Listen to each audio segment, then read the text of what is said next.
할렐루야. 다른 데는 보니까 강사가 나올 때 박수도 쳐주시고 환호도 해주시던데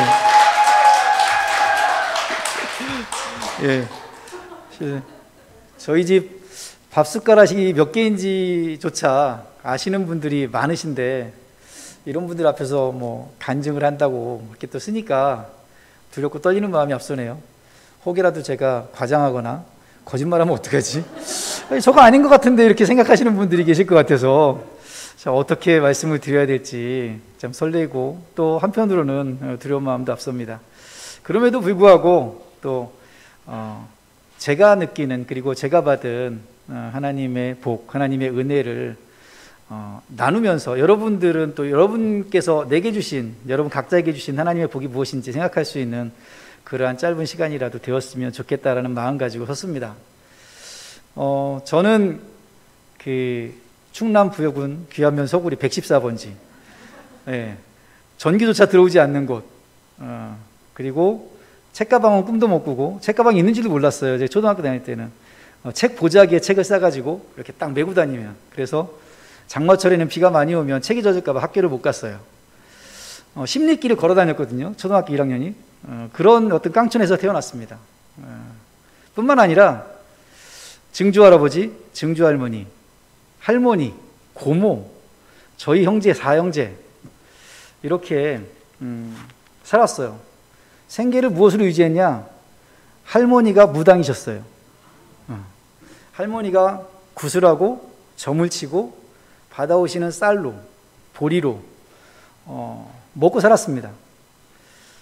그랬던 제가 어떻게 과연 하나님을 영접하고 하나님을 만날 수 있었을까요? 그것은 하나님의 은혜가 아니면 결코 있을 수 없는 일이라고 저는 생각합니다. 그 과정 속에서 많은 일들이 있지만 이 시간에 그걸 다 말씀드릴 수는 없고 그런 험난한 과정이나 아니면은 어찌 보면 불행한 과거라고 할지라도 그것을 통해서 하나님이 저를 하나님의 곁으로 뽑아오시는 과정으로 사용하셨다고 저는 생각합니다. 마치 아브라함에게 하나님이 갈대아우르를 떠나서 내 부모, 친척, 본토, 집을 떠나서 내가 인도할 땅으로 가라고 말씀하셨던 것처럼 저를 그런 우상의 가정 속에서 뽑아내셔서 하나님께로 인도하셨던 길이다라고 고백할 수밖에 없습니다.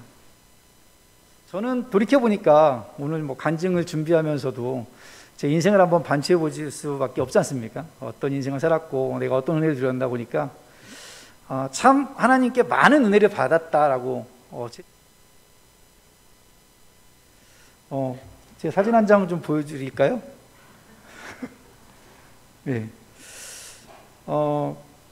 정말 저는 뭐 지난 과거들을 다 말씀드릴 수는 없지만 어쨌든 그런 환경 속에서도 저에게 아름다운 가정을 꾸릴 수 있게 해줬어요.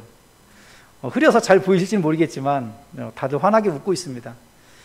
곰 같지만 현숙하게 저의 마음을 따뜻하게 이해해주고 그리고 늘 지원해주는, 지지해주는 아내 그리고 정말 어떤 큰 탈 없이 저희가 관심하고 또는 뒷받침해 준 것도 없음에도 불구하고 그래도 잘 자라서 지금 나름대로의 역할을 하고 있는 남매 이렇게 다복한 가정을 이루면서 살고 있습니다. 이 정도면 뭐 행복한 가정 아닌가요? 또 하나님의 은혜를 받고 살아가는 가정 아닌가요? 그 이외에도 정말 많은 하나님의 은혜를 저는 경험하고 또 하나님이 주시는 복을 누리면서 살아가고 있습니다. 그런 저에게도 근데 부족한 것 3가지가 있습니다. 아쉽고 또 그리고 안타까운 것 3가지가 있어요. 바울에게는 안질이라는 한 가지의 그 어려움을 주셨다고 하는데 저한테는 부족한 것 3가지나 주셨더라고요. 첫 번째는 외국어 능력입니다. 제가 이래봬도 그래도 대학 나왔거든요. 근데 제가 할 수 있는 영어는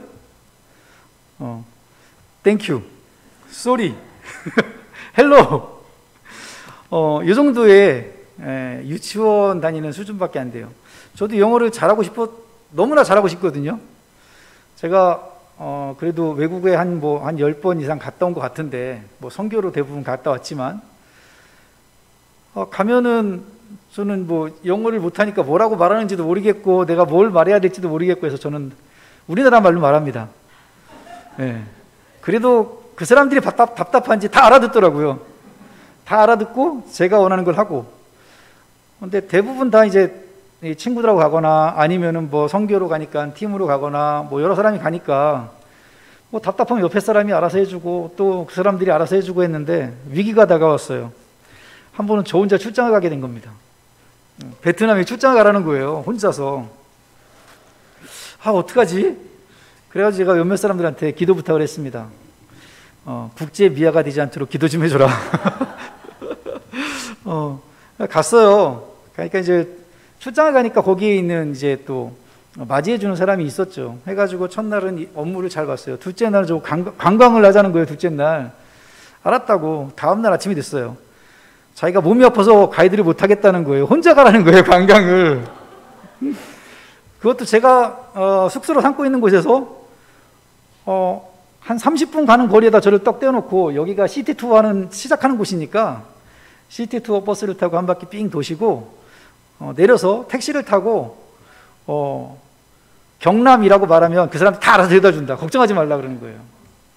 경남이 뭐냐 그랬더니 경남 빌딩이라고 우리나라 경남 기업에서 지은 랜드마크 건물이 있는 거예요. 뭐 우리나라로 따지면 63 빌딩 정도 되는 거예요. 그 지역에서 제일 높고 제일 유명한 그리고 제일 부자인 사람들이 사는 곳. 모든 택시 기사들이 경남하면 다 알아서 해주니까 걱정하지 말라는 거예요. 그래가지고 뭐 알았다고. 어쨌든 거기서 또 못한다고 할 수도 없는 거고 그렇다고 또 처음 가본 베트남 여행을 관광을 포기할 수도 없는 거고. 시티 투어 타고 이제 뭐 버스 타고 가는 곳마다 내려가지고 한 바퀴 돌고 보고 하고 이제 끝났어요. 다시 원점에 돌아가지고 거기서 이제 집에 가야 되잖아요. 그래가지고 택시를 이제 불렀죠. 어디 가냐고 이제 어디 가냐고 물어보는 것 같아요. 뭐라고 하는지 모르겠지만 어쨌든 뭐 눈치가 어디 가냐 물어보겠지 뭐. 그럼 뭐라고 하겠어요. 경남 그랬죠. 그랬더니 경남 빌딩? 뭐 그러는 것 같아요. 이제 필리핀 사람이니까 영어도 또 사실은 발음도 좀 다르고 막 하니까 맞다고. 30분 내내 제가 얼마나 기도했겠습니까? 가는 곳이 맞아야 될 텐데 그곳이 맞아야 될 텐데 기도하는 마음 가지고 왔는데 어쨌든 제가 영어를 비록 뭐 몇 마디밖에 못하지만 그래도 극복할 수 있겠더라고요. 지금도 소원이 있습니다. 나 영어 좀 잘했으면 내 삶이 좀 더 풍성해졌을 텐데 라는 생각을 합니다. 제가 할 수 있는 일이 정말 더 많아지지 않았을까 하는 안타까움이 있어요. 그래서 영어도 은사라면 저한테 좀 영어 잘할 수 있는 은사를 주시면 안 됩니까? 라고 기도하곤 합니다만 아직까지는 그런 은사를 안 주시네요. 두 번째는 보다 더 갈망하고 있는 그런 은혜가 있습니다. 그건 뭐냐면 음악성입니다. 제가 어마어마한 음치예요. 뭐 우리 권사님들은 찬양 잘한다고 은혜 받았다는 말도 물론 인사말이시겠지만 해주시긴 하시는데 제가 어마어마한 음치입니다.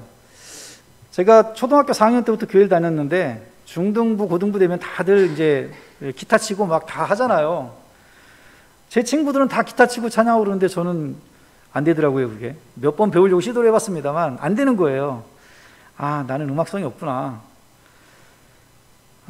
그런 제가 요즘 주일 찬양을 인도하죠. 참 아이러니합니다. 근데 찬양하고 나가면 맨날 혼납니다. 우리 찬양팀한테. 왜 장로님은 박자를 그렇게 하세요? 왜 장로님은 그렇게 음정이 막 제각각이에요? 저번 주에는 심지어 왜 장로님은 작곡을 하세요? 네. 그렇게 구박을 받으면서도 꿋꿋하게 하고 있습니다. 그것은 뭐 제가 잘해서도 아니고 하고 싶어서도 아닙니다. 사실은 누군가가 속히 정말 달란트 있는 분들이 나타나셔서 이 찬양을 인도했으면 좋겠다는 간절한 소망이 있습니다. 저도 우리 뭐 정인기 집사님이나 우리 성락기 집사님이나 뭐 기타도 치면서 했으면 얼마나 좋을까. 45년 동안 기도하는데도 안 들어주시더라고요. 앞으로 좀 더 기도하면 들어줄지 모르겠어요. 네, 감사합니다.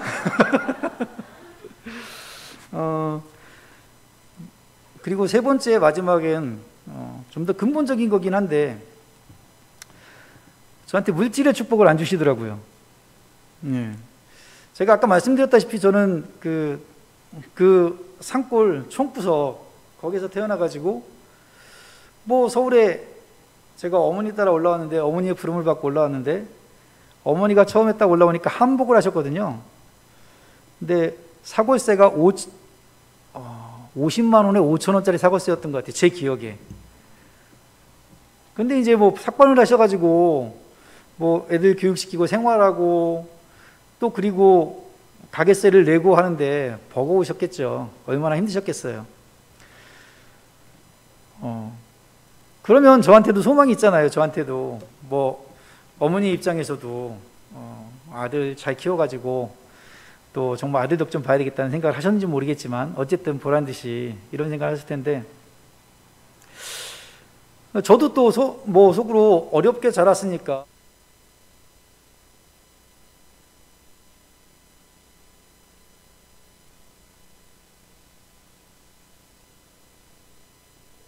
물질의 축복은 안 주시더라고요. 아직까지 안 주셨어요. 예, 제가 생각하기, 하나님은 이미 부어줬다고 생각할지 몰라도 제가 생각하기에는 아직 안 주신 것 같아. 예. 그런데 어느 날 그런 생각을 하게 되었어요.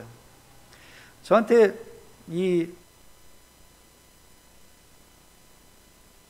있다고 하는데, 제가 제 가슴 속에 와닿는 말씀이 어떤 그런 축복의 말씀이었으면 참 좋았을 텐데, 그래서 정말 신명기에 나와 있는 정말 네가 나가도 복을 받고 들어와도 복을 받고 너의 떡번죽도 복을 받고 뭐 했으면 얼마나 좋겠어요.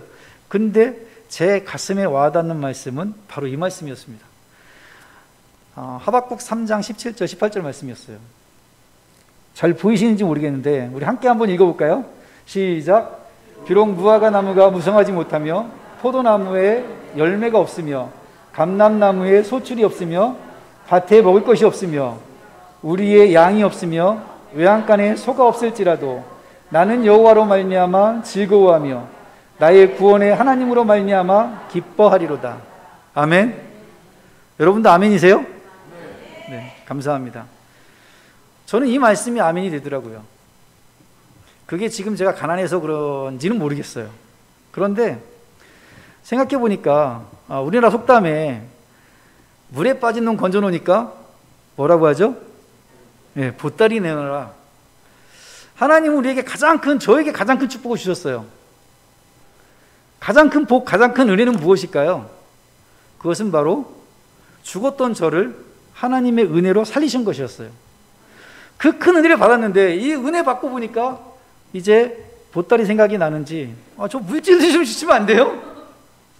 저도 물질 좀 주세요. 그래가지고 좀 잘 살게 좀 해주세요. 이것은 욕심이 아닐까? 그리고 하나님이 두 주인을 같이 섬기지 못한다고 했는데 하나님을 섬기고 하나님의 자녀로 살아간다고 하면서 내가 그것은 하나의 방편에 불과하고 그것은 하나의 이유에 불과하고 더 큰 목적은 복 받기 위해서, 물질의 은혜 받기 위해서, 물질의 축복 받기 위해서 그것을 요구하는 것은 아닌가? 라는 생각이 제 마음속에 늘 들었습니다. 물론 저도 물질 많았으면 좋겠고 돈 많았으면 좋겠어요. 그것은 제가 잘 먹고 잘 살기보다는 여러분들이 원하시는 것처럼, 여러분도 원하시는 것처럼 정말 하나님을 위해서 폼나게 쓰고 싶은 부분들도 있죠.